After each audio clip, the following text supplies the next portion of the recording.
Donald Trump ने भारतीय solar products पर 126% ड्यूटी क्यों लगाई? आसान भाषा में समझे।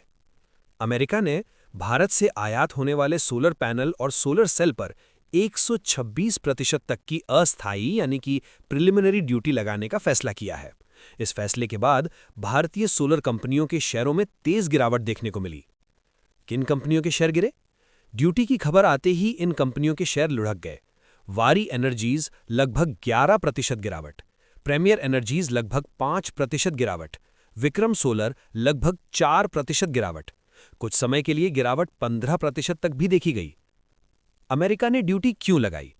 अमेरिकी प्रशासन का आरोप है कि भारतीय सोलर कंपनियों को भारत सरकार से सब्सिडी मिलती है। इस वजह से उनके सोलर पैनल सस्ते बनते हैं। सस्ते दाम पर अमेरिका में बेचने से अमेरिकी कंपनियों को नुकसान होता है।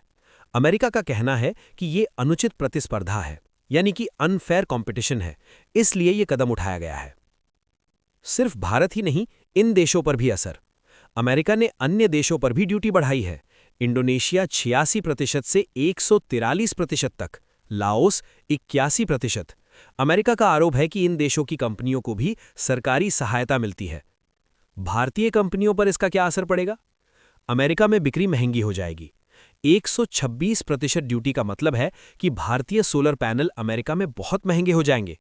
एक्सपोर्ट घट सकता है। अगर अमेरिका बड़ा बाजार है तो ऑर्डर कम हो सकते हैं। कंपनियों की कमाई पर दबाव, मुनाफा घटने की आशंका से निवेशक घबरा गए, इसलिए शेयर गिरे।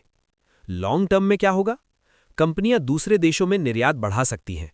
अमेरिका में मैन्युफैक्चरिंग यूनिट लगाने पर विचार कर सकती हैं।